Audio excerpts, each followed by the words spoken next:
Hello, everyone out there. Hello, Greg. How's it going? What's going on? It's good to be back. What My is second going on? podcast appearance. I know it's been a while. Hello, everyone. You are watching Jack and Greg's show on Kapwing. We both are Kapwingers. We work at Kapwing, and we're both also marketers. In this new show, we're going to be talking all about interesting marketing trends, video and marketing, and just creating content and speaking to things that we find interesting in our industry. Today, specifically, we're going to be talking about a couple of brands who have recently started to launch their own streaming services, mostly for short form content, the content that they make for their brands, which is pretty interesting. Diving deeper into a couple of brands, specifically Lavender Land and The Flow. We'll take a look at their streaming platforms, talk about why we think they're doing this, what's going on, what we think about this trend, and yeah, take a look at this together. So strap in, let's get into it. Let's do it. Cool. So yeah, just to lay the land, I'm gonna start with showing you guys a couple of examples of what we're talking about right now. So this is HoneyStack.com's The Flow. And you can see here, it sort of looks like what you might see on Netflix. Stream Now, it has a couple of sort of rotating shows that you can watch. I'll click on one of them. It has a bunch of episodes you can watch. A lot of these tend to be short form, or like their webinars that they host, which is pretty interesting. They are all about marketing content, pretty much, and so they sort of range from, I think, like comedy to more educational. You can see this, The Worst Marketer in the World, is sort of a really short form, 40-second episodes, comedy short series where this guy sort of pretends to be a kind of annoying marketer.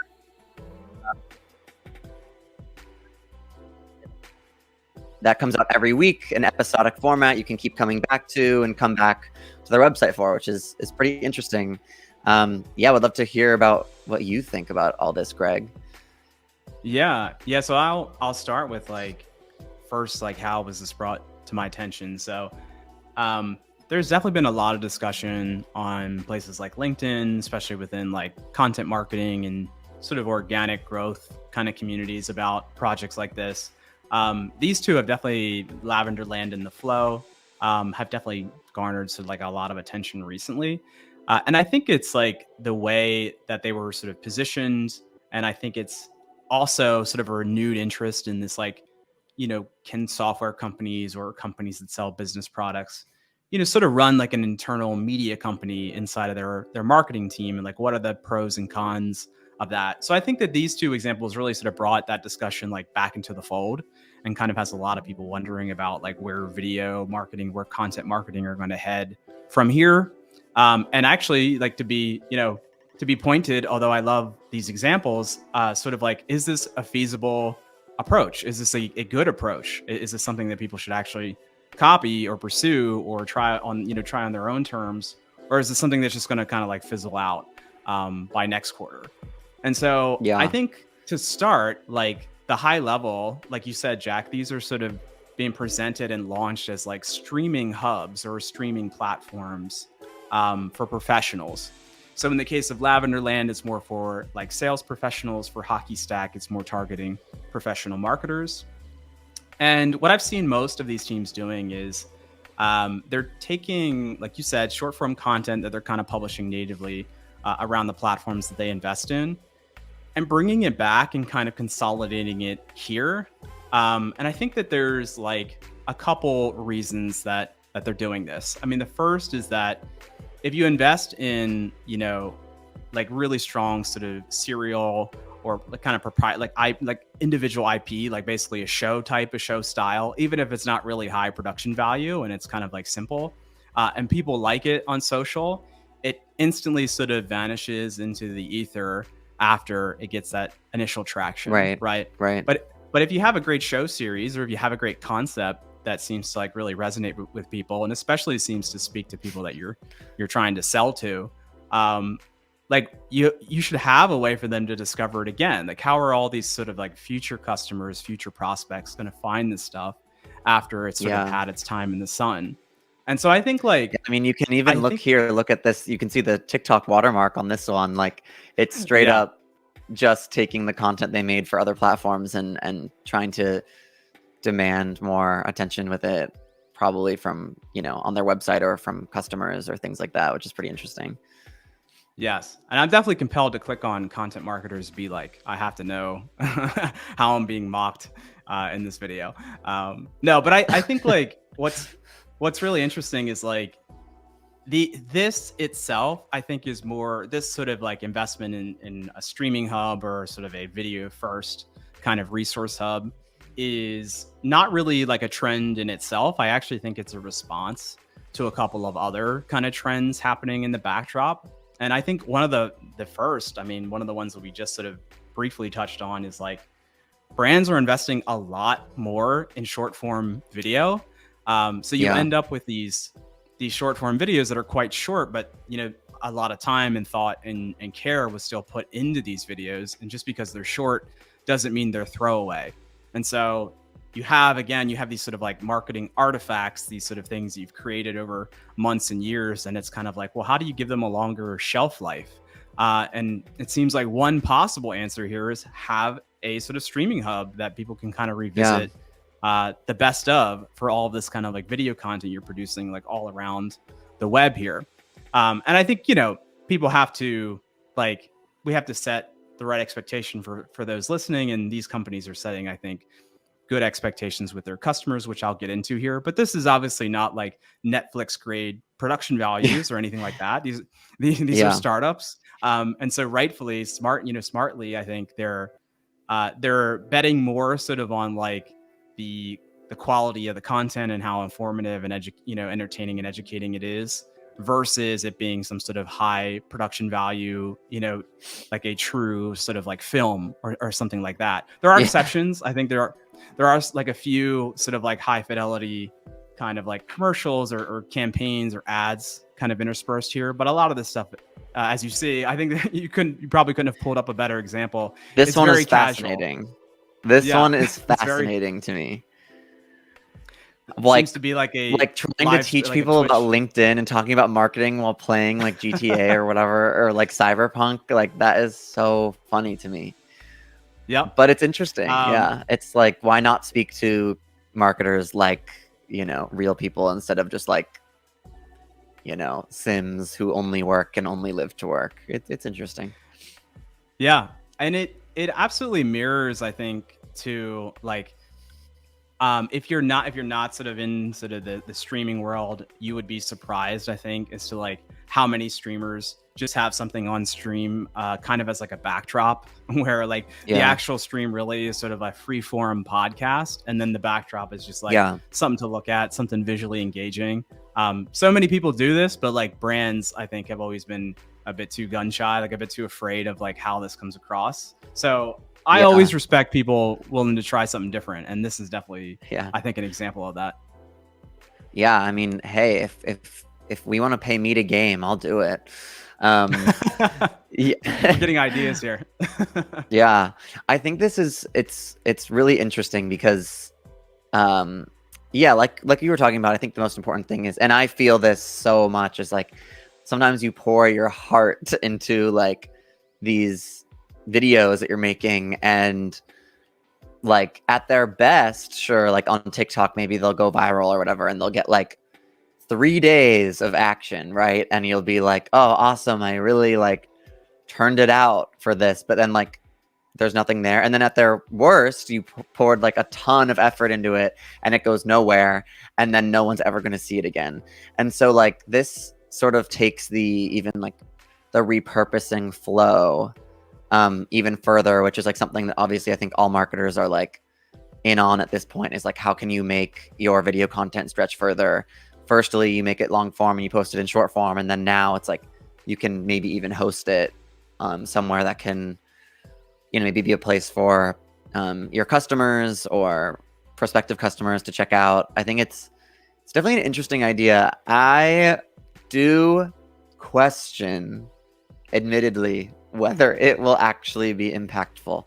I don't know about you, but I feel like the quality of the content has to be like super high to want to keep someone coming back to a specific, like, especially brand website, and not feel like they're being marketed to like super heavily, and also feel like the quality of content is like better on here than it is on, YouTube or any other, I guess, streaming service. If you're, I feel like they're not even really competing with like real streaming services, but yeah, I feel like the quality has to be pretty great.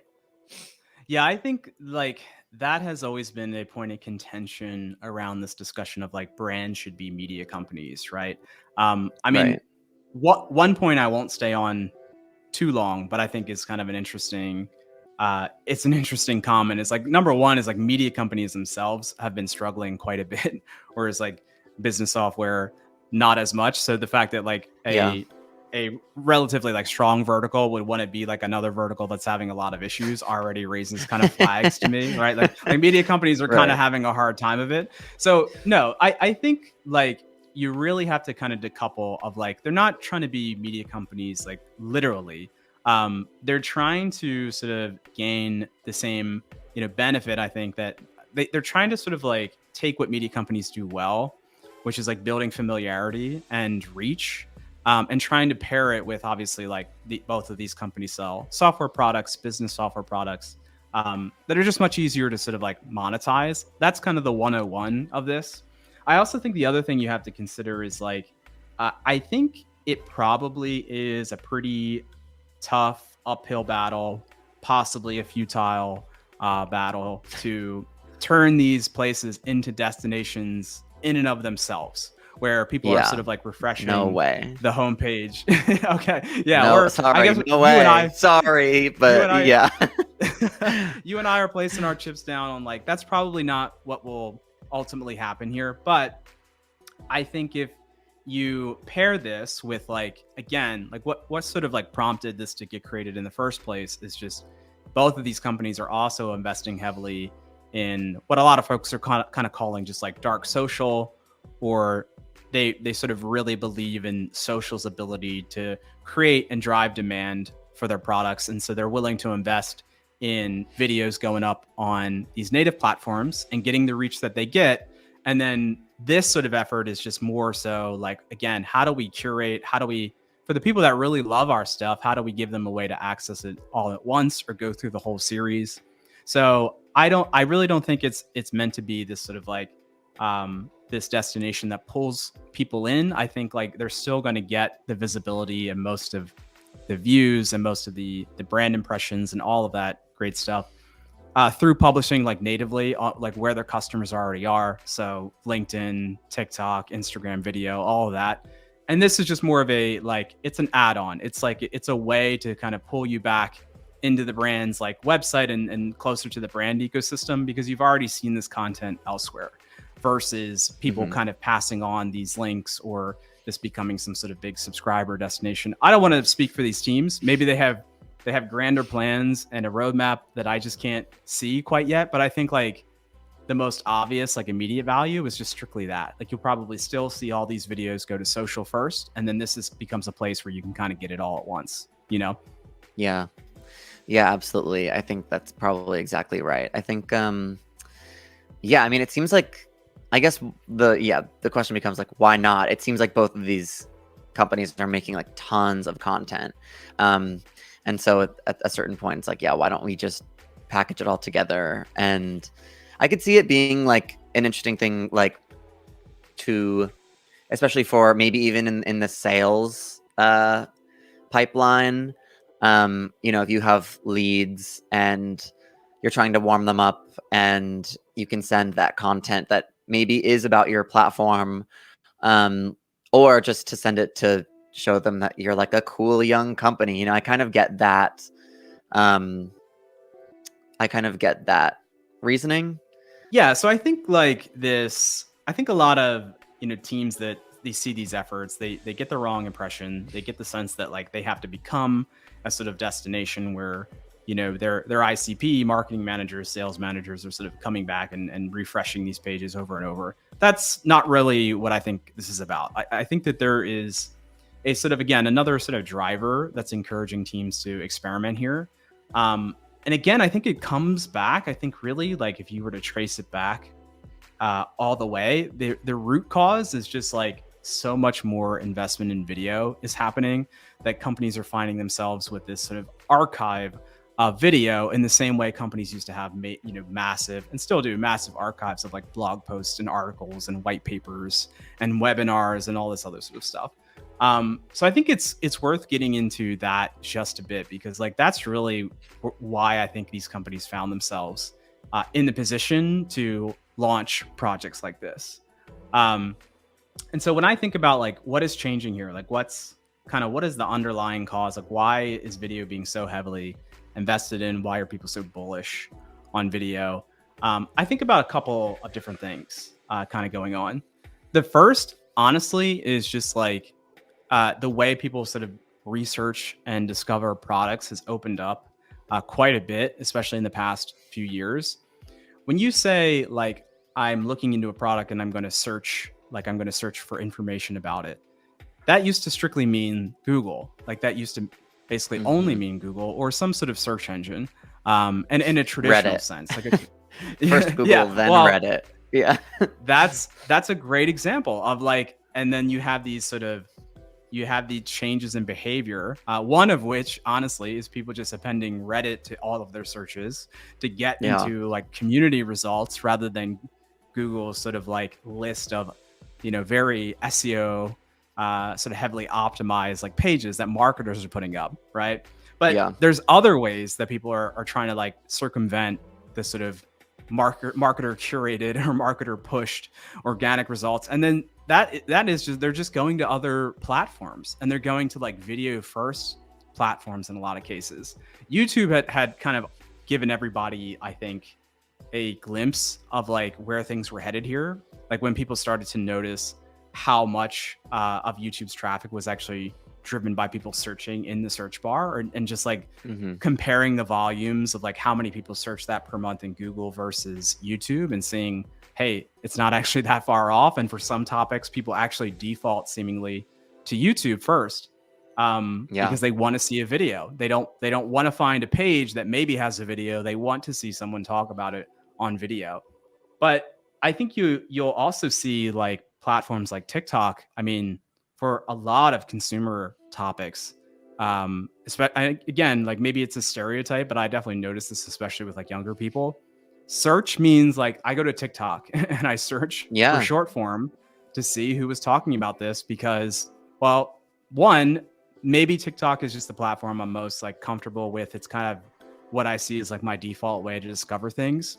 But I think that the second is like just, it's a bit of an aversion, or it's a bit of like people catching on to traditional search engines being, again, kind of like powered by marketers. Like they may not be that, they may not be that informed. They may not really understand that like how SEO works or things like that, but they have grown a little bit jaded with like, oh, all of these pages are like some brand, some company, some marketer trying to like pitch me on something, versus a much more sort of like organic, natural result of someone just talking to me about it. Right.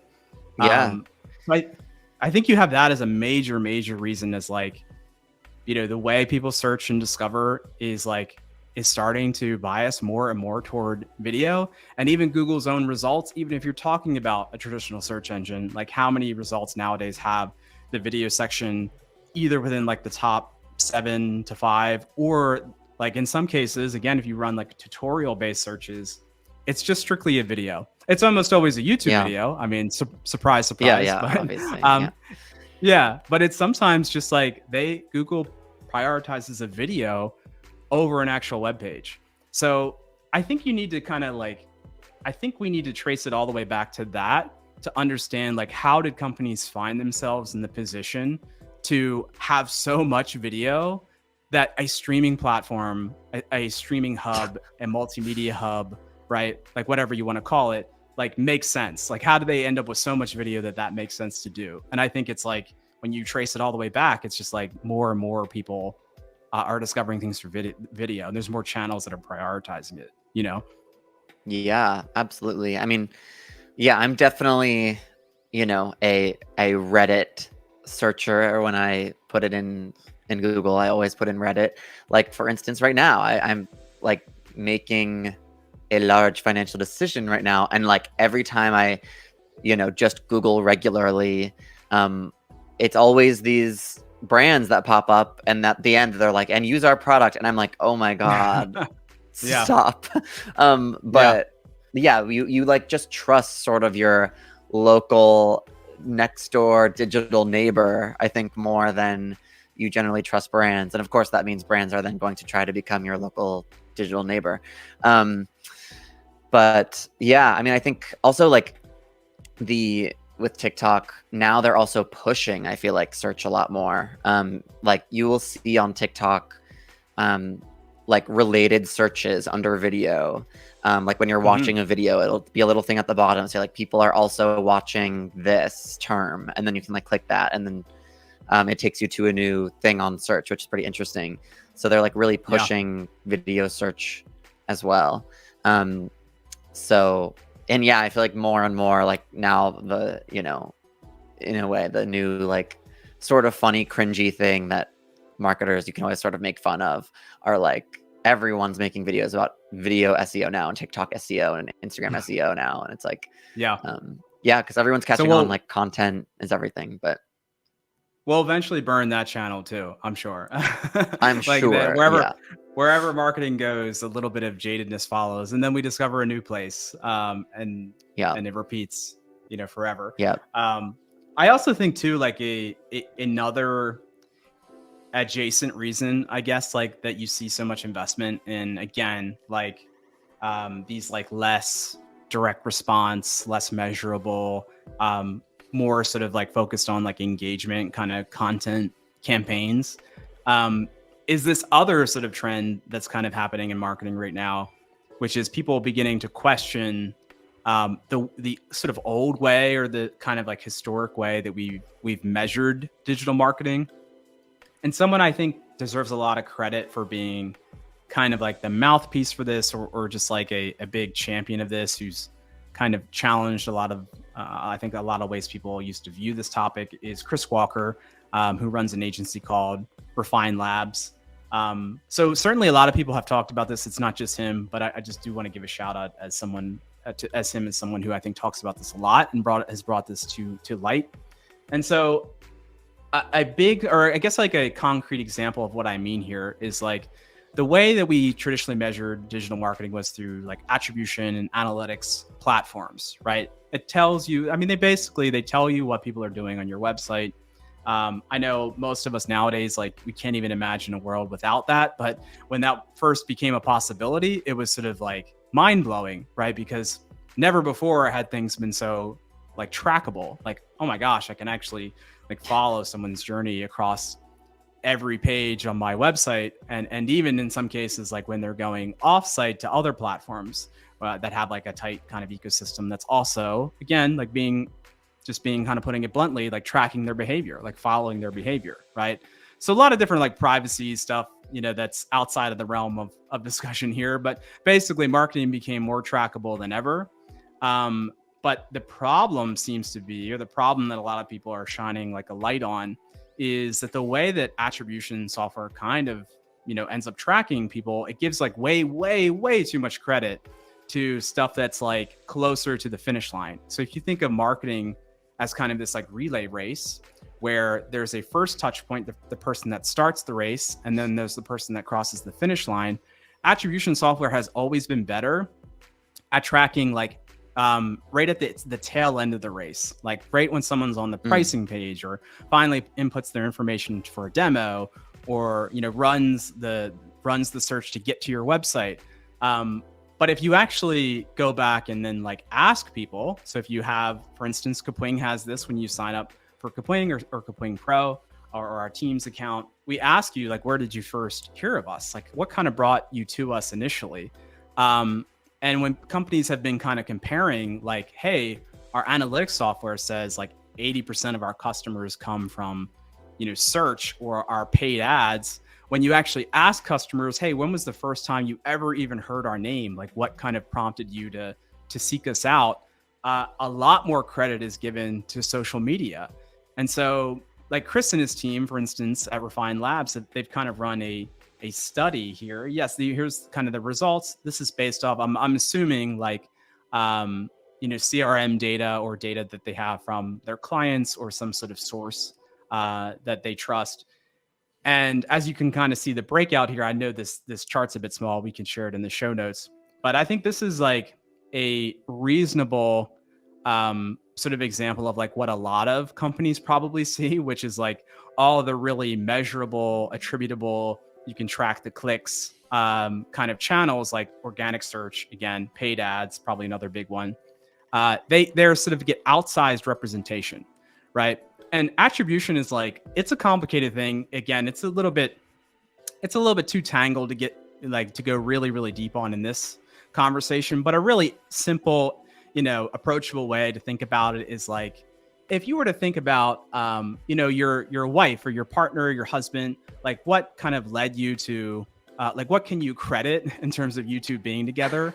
It's like last touch attribution would be like, when you got down on one knee and raised up the ring and said, will you marry me? And first touch attribution gives a lot of credit to like the first Italian restaurant that you went to, right? Whereas like common sense tells you it was a whole journey. It was a whole journey of things that actually led you to the key moment, right? The key action.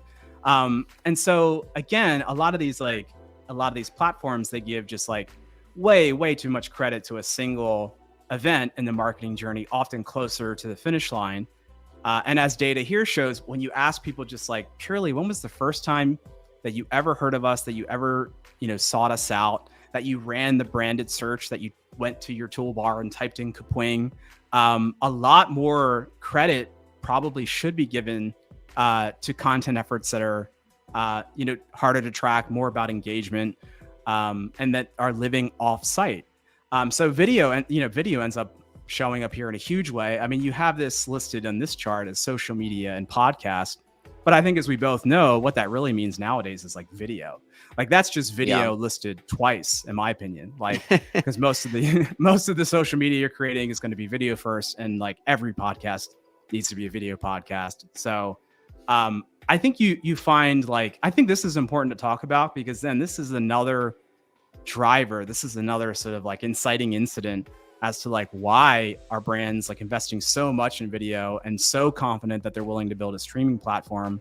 And it's because of this. It's because a lot of people are starting to question, what their analytics are telling them and going right to customers and sort of saying like, hey, where did you hear from us? And more people are sort of, learning, I think, that like it's this offsite video content that really can make a difference. Yeah, that's really interesting. I feel like I'd be interested also to know in this breakdown, like if how much of this is from, direct from the brand social media and podcasts versus just their friends or family or just influencers they like or interesting people that they listen to or follow. Their like genuine recommendations, like if it's even anything to do also with the brand's content they make. I'm sure obviously Definitely some of it is definitely, but again, it sort of leads back to sometimes I again, it's like the Reddit thing. It's like you trust the people you can't trust the brand all the time. You trust the people who like the brand. So I'd be interested to know like what that breakdown is too. Yeah, no, I definitely think that there's some room for nuance here. I think like, again, not knowing exactly how they sort of, how they pieced this out. I would probably say, just looking at it off the cuff, I'd probably give a lot of credit to the brand for something like podcast. Because I doubt they can attribute a ton of inbound from like other people talking about them on other podcasts versus their own. But I think there's definitely still plenty of nuance here, and like none of this is me attacking or really I think anyone who's sort of betting on this, like attacking attribution software. I think it's just like people wanting to open up the conversation and say like, hey, it's possible. We're just not giving enough credit to these other marketing activities that actually are working.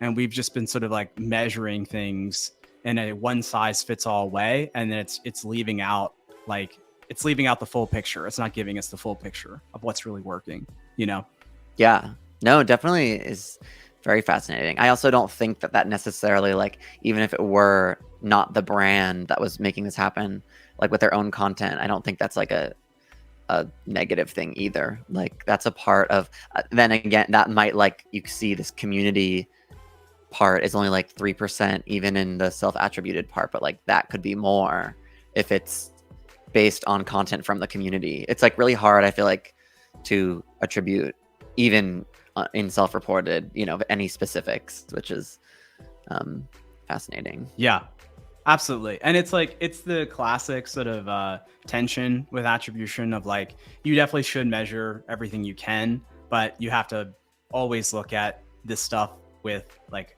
a grain of salt, or just like a skeptical eye, or just knowing that like there's a lot of ways to sort of fool yourself when looking at attribution. Like our minds want it to be very clean.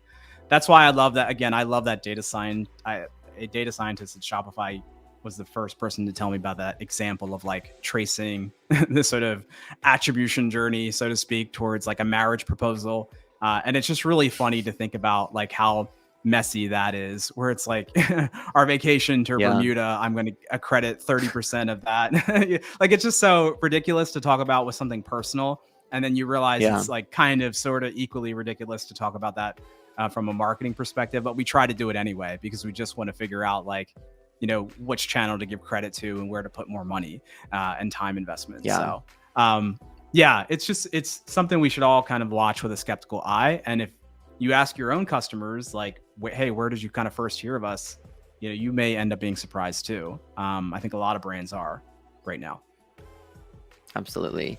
Yeah. And I do think, to your point, like exactly right. Like video is pretty much everything on that chart. Social media now, like it feels like if you're, posting statics on Instagram, it's like you're not going to go anywhere. If you're, you have to pretty much have a video component. Even now, like on LinkedIn, it's all video. Used to be, I feel like, text posts and static posts, but video is like now coming up, and it's more and more. It's just like pretty much on every platform. So yeah, definitely. Yeah. And I think it's like, now that we've kind of like covered, like what's the trend we're noticing here? So that was kind of like streaming hubs. They're very cool. I'm super impressed with how they display the content. I think we've covered a bit about like, what kind of brought us to here, like why are brands at the point where streaming hubs start to make sense as an investment? Again, I mentioned, I think like the main sort of reason being they have all this video content. They would love to actually kind of like de-anonymize, like they have all these people that are reaching on native platforms. It'd be great if we had a place to like bring them back to, and again, like have more information on who's viewing this content. Like, are they watching this series in particular all the way through? So I think the streaming hubs give them that data too, like because it's now on site. Yeah, true. And so I think like the last thing to kind of cover here for marketers that may be watching this, and again, when you work with folks in content for a long time, like I have, there's a certain magic, there's an appeal to like, let's build a media brand. There's something about that feels so like, captivating, appealing to do. So I think now we can kind of maybe go through just like, what are some things that seem to be, if not unquestionably, probably pretty strong cases for doing this, or at least what are these companies kind of doing well? And then maybe just some, what are some things maybe people should like watch out for before they just like wholesale, like adopt or like copy this approach? No offense to the marketers that may be listening, but we all like live up to that, like great artist steal. Like that is like probably every marketer's favorite quote. So if you're looking at this and already writing up the brief to pitch your team on doing it, I think we should cover like, the good, the bad, and the ugly, so to speak. And so I would say to start, like what I really like about these efforts, I would maybe I would maybe point out like three things. Um, One that we actually haven't touched on yet is that a lot of these streaming hubs actually source and work with creators in the space, creators that are outside of the company, and have them sort of help produce the shows, usually by being like the star, so to speak, or the figurehead, or like someone that they pair with someone internal to do maybe like a podcast like this. So instead of like you and I, who both work on the same team, it would be like you and an external creator who's kind of built up a reputation in the space that we're trying to sell into. So Lavender, for instance, I noticed has a couple people that I think, like that example you pulled up, the worst salesperson in the world. Really funny stuff. I believe that that person is a kind of third party or external creator. If not, there's other shows that I know. Definitely they're sourcing kind of these like either full-time creators or people who work for separate companies and just have a really strong kind of like a really strong audience built up around like a B2B topic. We actually covered this in the last time you and I talked, but I think like still very, very bullish on like B2B creators, right? Folks that they're probably never going to get as big as the biggest YouTuber, but 100,000 followers on LinkedIn in a really kind of like niche professional topic can go a really long way. I think they could be just as successful as some of the more kind of like consumer focused creators, but it's mostly because they're able to reach an audience of people that's like very valuable. Usually other professionals that have budget and have money to spend, right? So I would say that's a really, really cool aspect of what they're doing.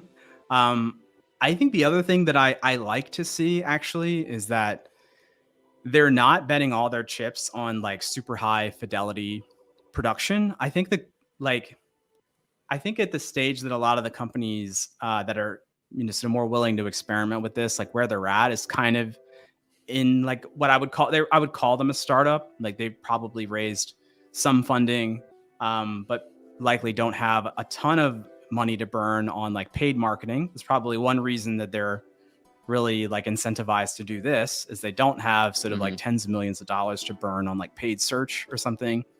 But I also think like it's just good to try to prove out like that you can get reach with really great content and good quality versus like betting the whole program, the whole project on just like the level of fidelity, like the full blown sort of like film level grade content. Right. And I think that makes a ton of sense because like we just covered, like the way that they're distributing it is not like Netflix is a way to distribute content because so many people treat it as a destination and log into it every day. Whereas like the only way to distribute this content is to think, social first and offsite first. And then we're going to bring it back to our destination and it's there for you to access like all the way through if you want it. So I have seen, like, I won't go into great detail here. There's definitely a lot of like nuance to this too, but as some of you know, like I worked like at Shopify and I was there when Shopify was actually working on this really big project called Shopify Studios. And I think that the studios team, I do want to say up front, I think they did exceptional work, like really probably some of the best work I've ever seen come from a brand in terms of like, again, the fidelity and the quality. I think they actually ran into a bit of this problem where what they were making was so sort of like in depth and there were full 30-minute, feature films and stories that were beautifully told, but we did not have a sort of like Netflix level of distribution. And so when, they're going up on just like a YouTube channel or people are trying to cut them up for social, it was hard to see the return on like how much had been invested because you got, multiple full-time filmmakers producing this beautiful short that's like, 15 to 30 minutes long with multiple takes, a lot of in-person recording. And then it goes up on YouTube and does like 50,000 views. It's kind of, it's tough. It's a really tough, it's a tough thing to make work. So what I love people being sort of like smartly scrappy about this. Like, I love that let's make something that's going to work on social, and we know what works on social. It doesn't have to be crazy high budget. And then as we prove this out, we can invest more into the actual production value.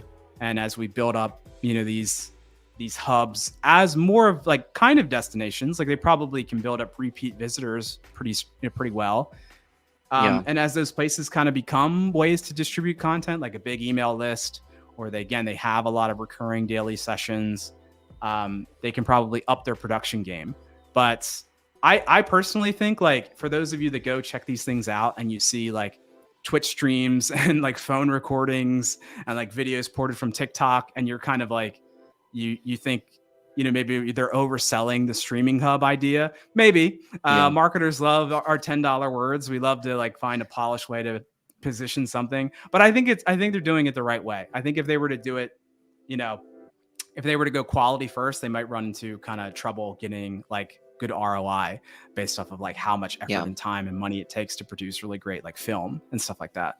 So yeah, absolutely. I mean, I feel like a lot of times, at a content marketing team at a startup, you're like kind of fighting upstream, right? Like you're like trying to win against these other like giants usually in the space. And so yeah, the only way to sort of, not the only way, I shouldn't say that, but a way to do that is through content that feels more natural, that you can produce a lot of, that you can produce quickly and cheaply, and package it as something that's like genuinely helpful as well, which I think is probably what they're trying to do in this case too. Is like, I think it's a lot to do with the packaging. Like they're already making the content. It's just another way to package it all up and say like, hey, we can help you with this. Like a lot of these things are educational, so we can, these are resources for you, maybe for their customers or people who they think might become customers. I think that is like a win in itself, to create that like package. It's almost like a portfolio website, for these marketers and like what they're trying to accomplish. So I think that is a win. Yep. Social like weirdly feels like cable TV used to feel in a kind of weird way. Like, and all that I mean is like, if you miss something, you miss it and it's gone. Yeah. Like it kind of has a broadcast feel where it's like someone posts something that you really actually would like, but if you just happen to like not log in that week, God bless you for people that can take total weeks off. I mean, you should. But if you just like don't log in that week and you miss it, it's kind of like missing a broadcast. And like, I personally do not go to brand accounts and scroll feeds and stuff, right? So this is kind of like, yeah, exactly. This is kind of like, this actually lives up to the streaming hub idea, which is like, streaming platforms were, they were so useful because you could check out stuff that like had, it had stopped running like months and years ago, but you can watch it now on demand. So I think it does bring a bit of value that way too, for sure. Yeah, I do think there are some risks, or I don't know how much money they've spent on this. Like it could just be like a Wix website, like maybe it's not that risky, but I started the show, I hate to be a negative Nancy, but like I started the show, I was like, this is kind of crazy. I feel like I'm just not sure. And we've talked about that. We kind of, not to beat a dead horse, but like, I don't know that people are going to be coming back to this. They're treating, it seems like the way they sort of are treating it sometimes, they're like, oh, here are these weekly episodes that you can come back and watch. It's like, no one's going to do that. But I think of like I didn't mean to cut you off. I was going to just say, when I think of like, what I would just caution people against, it's not a slight at all to these examples. It's more of just like a cautionary tale of like, before you do this, like maybe just consider these things. The first is that a lot of this like marketing and sales software tends to have a pretty high like customer, like the customers are very valuable, to put it simply. Usually like entire teams are coming on board, or the company is like wholesale replacing something that they previously used, and so it's going to run this entire kind of workflow for something we do in marketing. So they're willing to spend thousands, and in some cases like tens of thousands, and when you talk about enterprise, like actually like hundreds of thousands of dollars on these implementations, right? Now, I'm not saying this strictly about like Lavender and HockeyStack. I do know that they are not like necessarily low end products, right? So I think one thing I am like, I wouldn't say skeptical on, but just like one thing I would be closely watching if I were sort of managing one of these projects is like, does this have the ability to scale in such a way that if we don't have really high ticket customers, that this ends up being worth it? Or like if we're going after this sort of enterprise customer, we can potentially reach a smaller number of people, and how successful are we with that today, right? So I guess like to play that back to you, I think this approach is probably more practical if you're chasing a higher value customers. I think like you need to engage with higher value customers a lot before you convince them to sign up and even kick the tires, right? They really need to be bought into sort of like your worldview and how you kind of see things, which I think these kind of projects are good. They do this in a really like sneaky way because it's like the content's entertaining and sometimes lightweight, but they also have these like deeper interview style shows that appear, or even the content that's lightweight kind of has like narrative and a point of view built into it, right? And it could certainly work perfectly well for companies that are more like purely self-serve, where they're not trying to sign up full teams to use the product. But I just think the ability to like reach people at scale through this is pretty tough. Like there's only so many channels that like scale well. There's really not that many that like scale super well. Like for those of you that don't know a ton about Kapwing's marketing, I'm sure we'll cover more about this in future episodes, but like a big scalable channel for us is actually like search, more so than maybe any other channel. Now, we are really still, bullish and confident in video for similar reasons. We think like the kind of teams that we want to reach, the marketing leaders, the head of socials, the head of content marketing, we feel like this is a great avenue to reach them directly and to get Kapwing and how we view video creation and where we feel video is headed, and the role it can play in marketing. Like we can get our point of view in front of them more easily with video. That said, like we also have this other very scalable channel helping us in the backstop too. So it's kind of like it works because we have kind of like two different objectives with each channel. And so we're not like banking everything on a single channel trying to do it all. So the long and short of it is like, I think if you have, these sort of like lower value customer, I would just watch for how scalable this is, because like the lion's share of the results probably come from just all the visibility you're getting on social. And so like that probably still makes sense, but do you need to then have this like streaming platform also like built up on the website? I don't know. I'm not super sure. Whereas like when you're going after, this like enterprise customer that the deals take months and you've got to win over multiple different people in the buying process, and you really need to have tons of touch points with them before they even consider signing up, I think it makes a lot more sense. So that would be one consideration for me.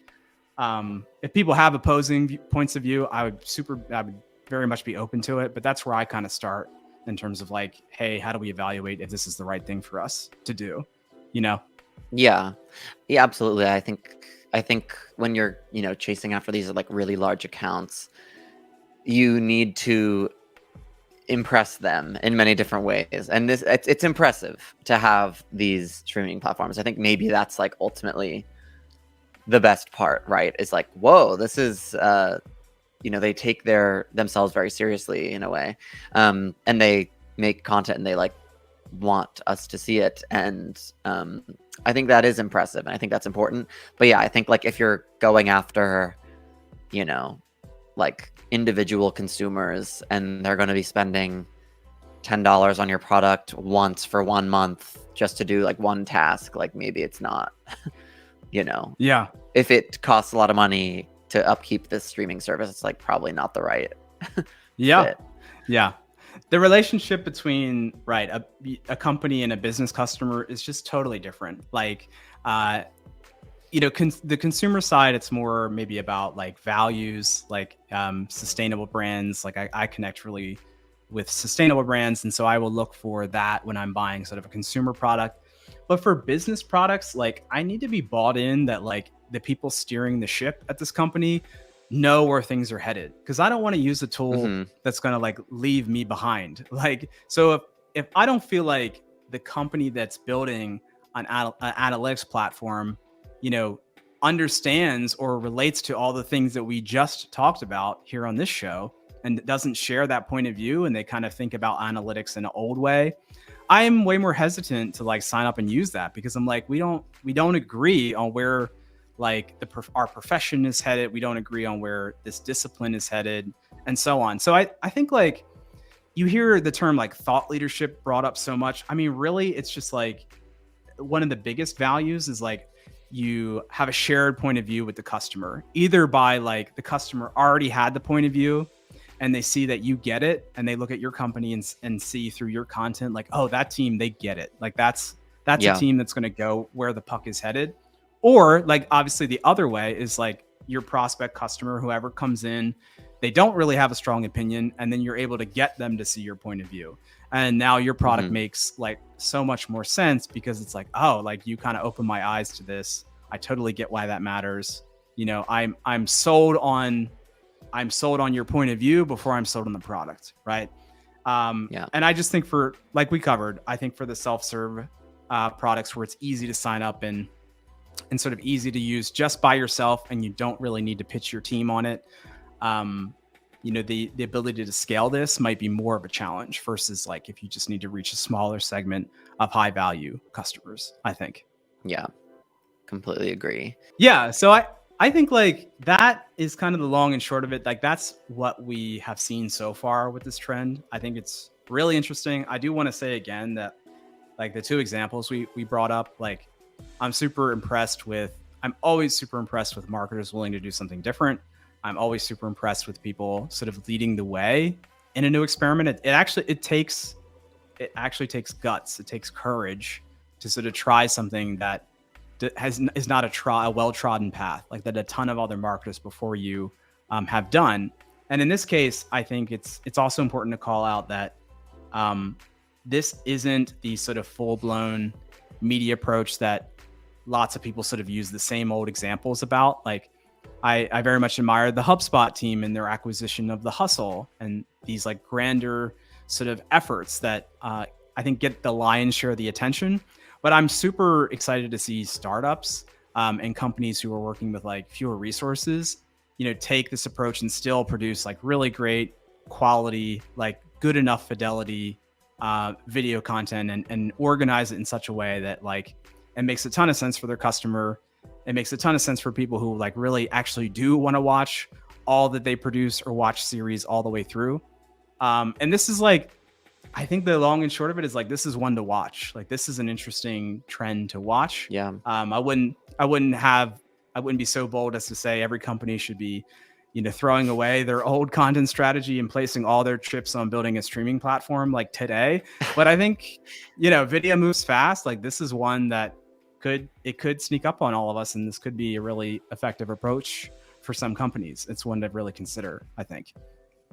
Yeah, absolutely. I mean, ultimately, as a content creator myself, like I said, I feel how it feels when you put your heart into something that you feel like is really good, and then it becomes not relevant so quickly. And so I think if there's a way you can elongate the value of something that, usually lives on social, which, rises and falls in a day, in some cases, I think there is value to that. I think, or there's potential value to that. I think we'll have to see whether or not, anyone actually uses these websites, and if they can use them to secure deals, large deals, then I think obviously worth it.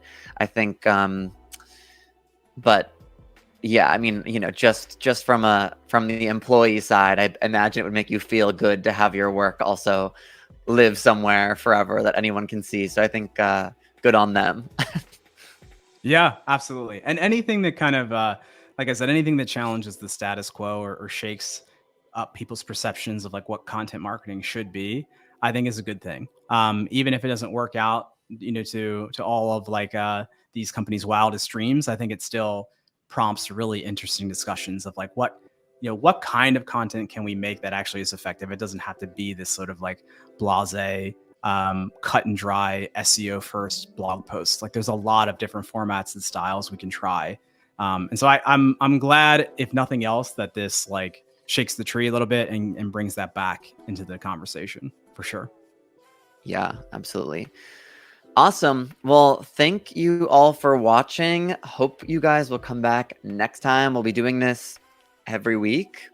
And we'll talk to you next week with an awesome marketing topic. I don't know if we know what we're talking about next week. I'll cut that. No, we don't even have. No, don't cut it. Leave it all in. We don't even have a show name, folks. We're just winging it, and so as I think you can see, we're living up to our opinion here, which is like start small and build from there. So yes. So come back for the Jack and Greg show next week. Definitely. Awesome. All right. Thanks for watching.